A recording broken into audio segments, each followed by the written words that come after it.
Vamos começar, vamos ficar de pé. Estenda as suas mãos, vamos orar por essa irmã querida. Amado Deus e Pai, unge tua filha, Senhor, nessa noite. Derrama, Senhor, da tua graça. Capacite-a, Senhor, eu lhe peço. Que ela tenha, Senhor, toda a autoridade no Espírito para ministrar aquilo que o Senhor já falara ao coração dela. Derrama, Senhor, da tua unção. Capacite-a, tire, Senhor, todo medo, ansiedade, mas que ela fale com autoridade, porque ela está falando em teu nome, Senhor. Meu Deus, que os nossos ouvidos fiquem atentos para receber e sermos alimentados pela tua presença nessa noite. Em nome de Jesus. Amém.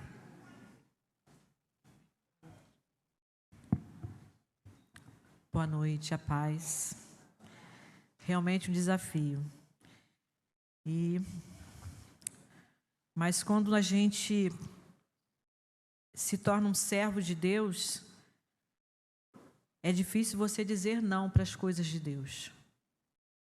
Né? Eu fui realmente pega de surpresa. Me ligaram domingo de manhã em casa, vai fazer alguma coisa quarta-feira?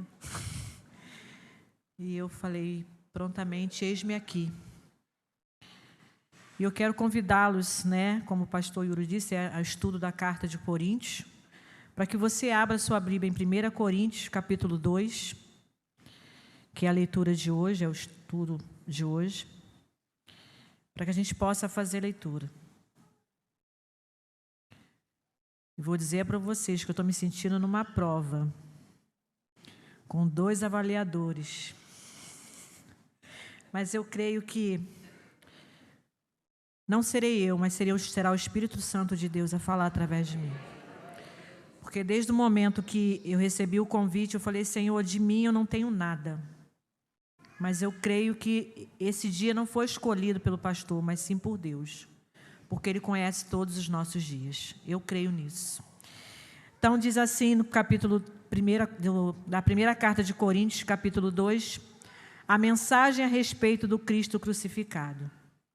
Irmãos, quando estive com vocês, anunciando-lhes o mistério de Deus, não o fiz com ostentação de linguagem ou de sabedoria, porque decidi nada saber entre vocês, a não ser Jesus Cristo e este crucificado. E foi em fraqueza, temor e grande temor que eu estive entre vocês. A minha palavra e a minha pregação não consistiram em linguagem persuasiva, de sabedoria, mas em demonstração do Espírito e de poder, para que a fé que vocês têm não se apoiassem em sabedoria humana, mas no poder de Deus. A sabedoria de Deus.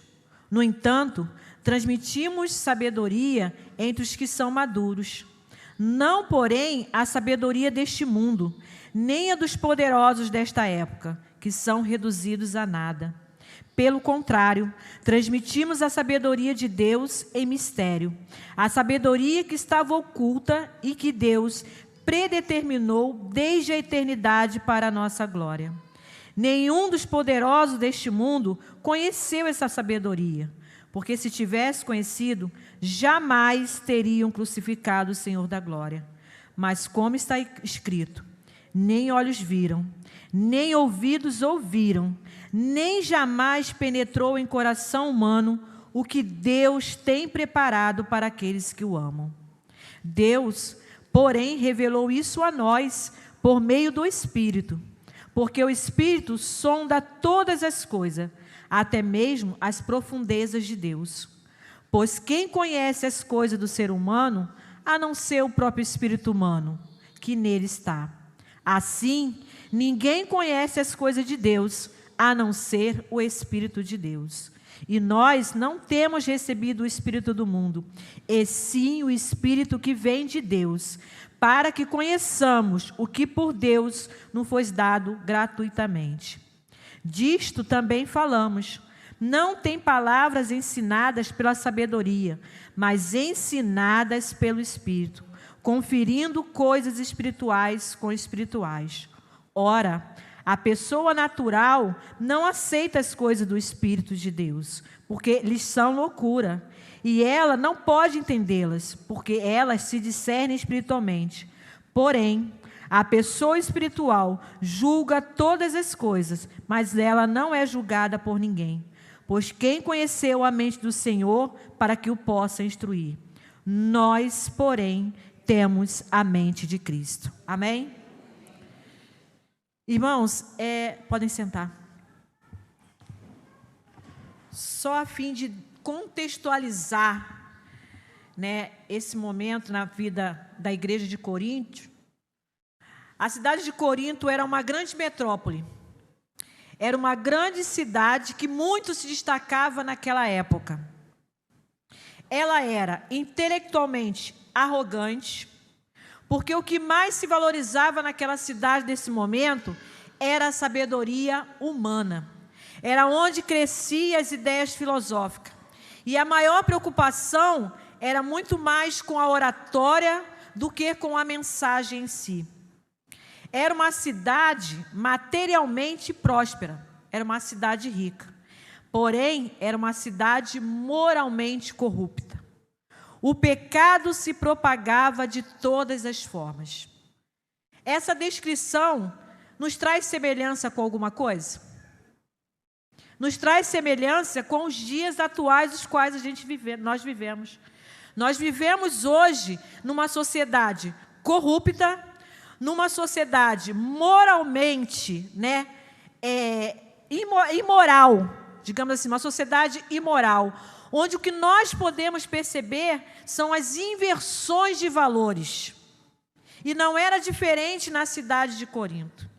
E Paulo, quando ele escreve essa carta, é porque ele esteve nesta cidade, ele pregou o Evangelho de Cristo e ele continuou a sua viagem. E chega até Paulo os relatos de como a igreja de Corinto se comportava em meio a esta cidade. É como se tudo aquilo que eles já tivessem ouvido e aprendido, eles tivessem esquecido. É como se eles, na verdade, deixassem que as coisas que estavam ao redor deles os contaminassem. E quantas das vezes nós, enquanto igreja, não nos deixamos contaminar pelas ideologias do mundo, pelas ideologias, pelas coisas mundanas, pelas vontades humanas. A mesma coisa acontecia com a cidade de Corinto. E Paulo, quando ele começa a escrever essa carta, né, a partir desses relatos que chegam até ele, da corrupção da igreja de Corinto, das atitudes pecaminosas cometidas pela igreja de Corinto, ele escreve com dois objetivos. O primeiro era mostrar a esta igreja o caminho que eles estavam tomando. O que eles estavam fazendo? Eles estavam se deixando contaminar, se levar pelas coisas que estavam em volta. É a mesma coisa se a gente pensar, muitas das vezes, quando um jovem, para ser aceito num grupo, ou para fazer parte de uma turma, de uma patota, acaba cometendo ou fazendo coisas que ele sabe que é errado, mas para ele se sentir aceito naquele meio, ele acaba concordando em fazer. Então é como se a igreja de Corinto fez a mesma coisa. Para que pudesse viver naquele meio, ele se deixou penetrar no seu meio a idolatria, a imoralidade, e acabaram achando que alguns desses comportamentos eram normais. Eram coisas que não eram tão imorais. Se a gente parar para pensar, nós vivemos esse tempo em muitas igrejas. Muitos cristãos hoje vivem nesta situação. Eu falo que hoje a gente vive uma geração do não tem nada a ver. Não, isso não tem nada a ver. Você está sendo careta, né? É a geração do não tem nada a ver. Irmãos, nós estamos no mundo, mas nós não pertencemos a este mundo. E é exatamente isso que Paulo, ao escrever essa carta, tenta trazer a lembrança desse povo. que ele foi um povo escolhido, que ele foi um povo o qual foi pago um alto preço pela sua vida. E o outro ponto, o outro objetivo que Paulo tinha, era de aconselhar e doutrinar essa igreja sobre os vários assuntos, sobre as doutrinas de conduta, sobre a pureza, tanto individual como também do coletivo. E aí, lendo o livro, estudando o texto, eu destaquei aqui algumas coisas, alguns comportamentos que Paulo pontuou, a respeito desse comportamento de Corinto. A carnalidade dos seus membros. O que significa essa carnalidade? É você estar na igreja, mas não abandonar velhos hábitos. É você vir à igreja como simplesmente fosse um cumprimento de dever. É você não tem que ir lá na igreja. É você não abandonar velhas práticas, a velha natureza ainda fazer parte da sua vida. O outro é o espírito de divisão dentro da igreja. Ah, não, eu vou... Quem vai pregar hoje? Eu não vou não, porque eu prefiro o pastor Yuri. Não vou não, porque é a divisão. Não, mas eu não vou ficar ali não, porque eu não gosto daquela irmã. Não vou participar disso não, porque eu acho esse grupo muito metido, a irmã é muito metida. Então, essas coisas acabaram contaminando. Mas uma coisa também que Paulo chama a atenção aqui, é que muitas das vezes a gente dá muito mais valor à pessoa que está aqui do que à mensagem em si que está sendo pregada. E ele acaba chamando a atenção que o que mais importa não é o pregador, mas é a mensagem que está sendo pregada. É nós virmos com os nossos corações abertos, prontos para ouvir, não importa quem é o instrumento usado, porque Deus usou uma mula, não foi? Deus usa quem Ele quer. O que importa é o que eu preciso ouvir para a minha vida. É aquilo que Deus tem a falar ao meu coração. E outra coisa também era a tolerância ao pecado. Como não, eu posso fazer isso porque é um pecadinho. Não existe pecadinho, pecado, pecadão, como tem um louvor da escola bíblica, né? Pecado, pecadinho, pecadão. Isso não. Não importa. Pecado é pecado. E às vezes a gente engana nós mesmos achando, ninguém está vendo. Mas tem uma pessoa que nos vê em todos os momentos, que é Deus. E isso é enganar a nós mesmos. E outro era a imoralidade sexual. Mas dentro desse capítulo 2 da carta de Coríntios, eu destaquei alguns pontos. O primeiro ponto vai do versículo 1 ao versículo 5, onde Paulo começa a chamar a atenção da igreja de Coríntios, que quando ele foi falar do amor de Deus, quando ele foi falar da mensagem da cruz, ele não se preocupou em usar um vocabulário rebuscado. Ele não se preocupou em usar uma oratória erudita. Ele se preocupou simplesmente em pregar o essencial, que é a mensagem da cruz. A mensagem que Cristo deu a sua vida por nós. Ele começou colocando que ele não se sentia capaz, que ele era o menor, mas o que importava era a mensagem que ele estava falando, que Cristo pagou um preço alto pela nossa vida. Ele chama a atenção que a importância, o centro do Evangelho é o quê? É a redenção em Cristo.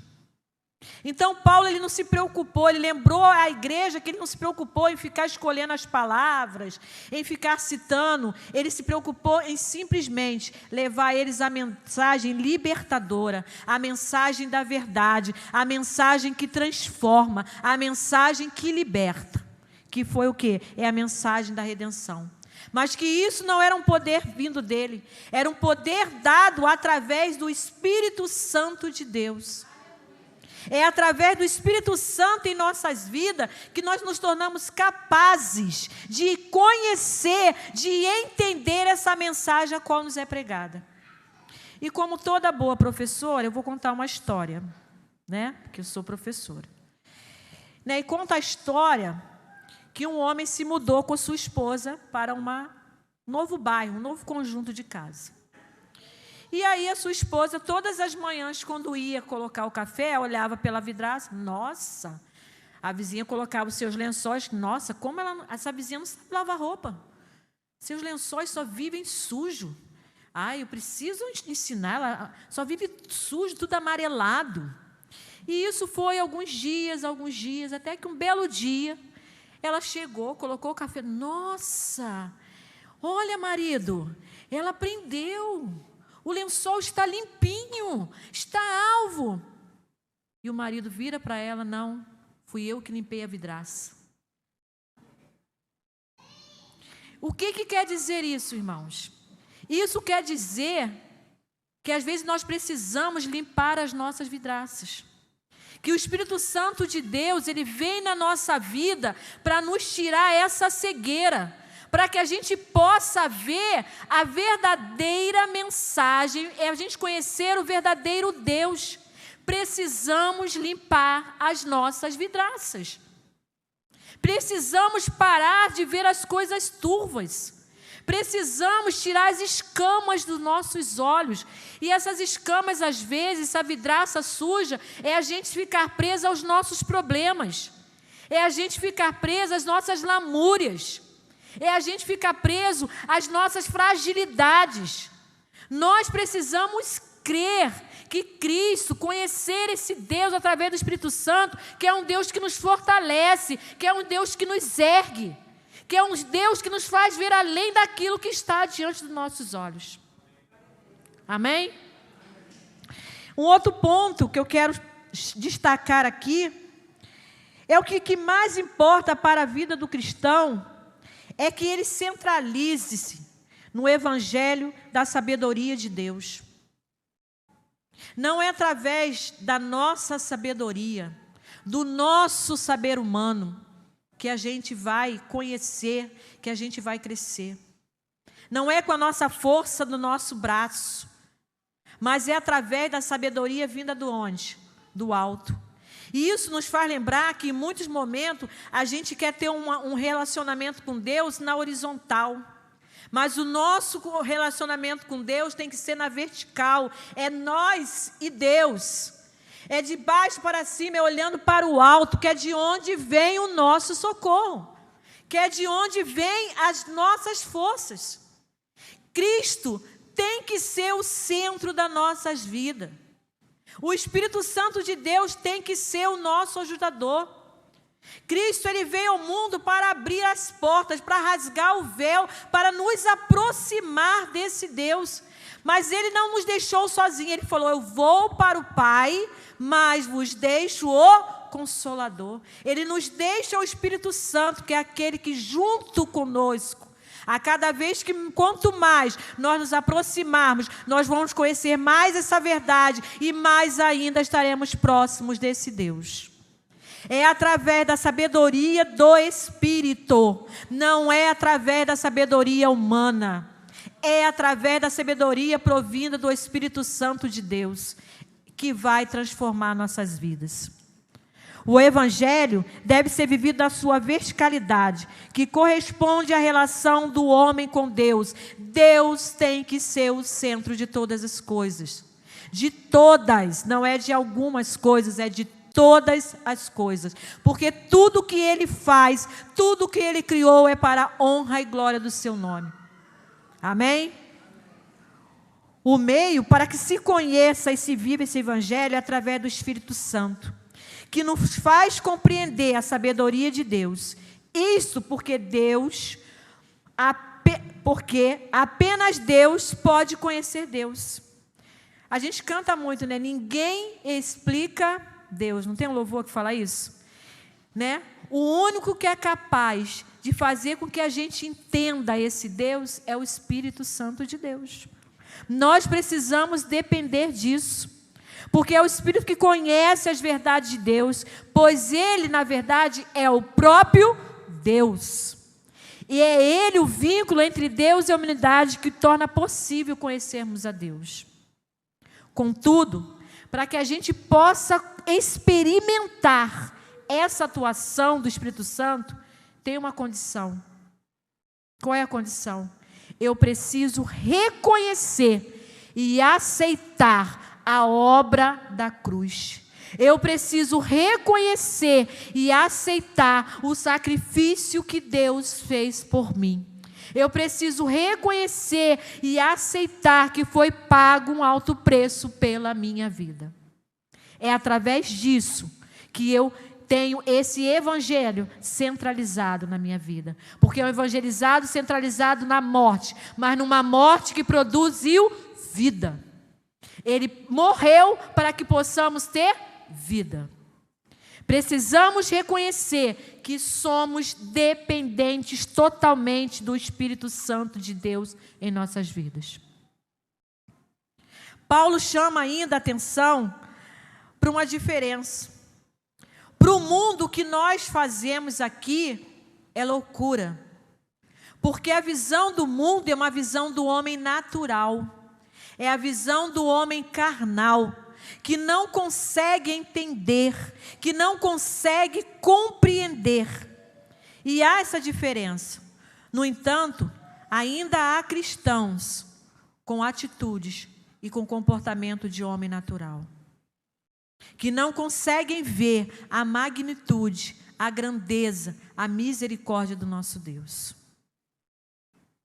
O último ponto que eu quero trazer aqui é que nós devemos e temos a mente de Cristo.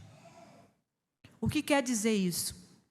Quer dizer que a gente tem que pensar, se você vai tomar uma decisão, será que Cristo faria isso? Será que quando a gente vai fazer uma crítica, vai falar de alguém, será que Cristo falaria isso? É deixar que pensar e agir como Cristo pensava e agia. Cristo não fez acepção de pessoa. Cristo, ele andava com as pessoas, né, que para muitos eram pessoas pecadoras, eram pessoas impuras, mas ele não fazia acepção. E às vezes a gente faz acepção. Então, irmãos, que nesta noite a gente possa entender, compreender que nós somos movidos ou devemos ser movidos pelo Espírito Santo de Deus, que nós temos a mente de Cristo e precisamos agir como Cristo agiria. Eu não estou dizendo aqui, irmãos, que é fácil. Não é fácil. É uma batalha diária com nós mesmos. É uma batalha diária contra o nosso eu, que precisa diminuir para que o Cristo possa o quê? Crescer em nós. E às vezes o pregar do Evangelho é isso. É o nosso testemunho. Às vezes a gente fala assim, eu preciso aprender a pregar, eu preciso aprender a falar. Não, às vezes é o seu comportamento que faz com que as pessoas vejam, há algo diferente nesta mulher, há algo diferente neste homem. E o que é? É o Espírito Santo de Deus, é a presença de Deus, é a mente de Cristo que nos transformou e nos faz diferente. Nos faz ser sal da terra, nos faz ser luz do mundo. Eu queria sintetizar, mas antes de sintetizar, eu queria só que a gente abrisse lá em Efésios 2, capítulo 2, versículos 5 a 8, que fala desse ponto de nós termos a mente de Cristo, de nós pensarmos e agirmos como Cristo. Efésios capítulo 2, versículos 5 a 8. Amém? Aqui diz assim: e estando nós mortos em nossas transgressões, nos deu vida, juntamente com quem? Com Cristo. Pela graça vocês são o quê? Salvos. E juntamente com Ele nos ressuscitou, e com Ele nos faz assentar nas regiões celestiais, em Cristo Jesus. Deus fez isso para mostrar, nos tempos vindouros, a suprema riqueza de quê? Da sua graça, em bondade para conosco. Porque pela graça vocês são o quê? Salvos, mediante o quê? A fé. E isto não vem de vocês, vem de quem? Vem do dom de Deus. Isto tudo que a gente tem vem de Deus, é para Deus e por Deus. Eu vou sintetizar com 3 pontos nesse capítulo. Primeiro, não devemos nos deixar influenciar ou contaminar pela sabedoria humana, mas sim precisamos deixar que a sabedoria de Deus prevaleça em nossa vida. Segundo ponto, é por meio do Espírito Santo que conhecemos a Deus, e quanto mais o buscamos, quanto mais o conhecemos, quanto mais o adoramos, mais próximo deles estamos. E por último, temos a mente de Cristo, por isso não devemos agir em conformidade com o pecado. Não devemos aceitar o pecado. Não devemos compactuar com o pecado. Amém? Irmão, que Deus nos abençoe. Que possamos, a cada dia, aprendermos mais, a convidarmos mais a este Espírito Santo que tome o lugar na nossa vida, para que possamos, a cada dia, termos a mente de Cristo. Amém. Obrigada.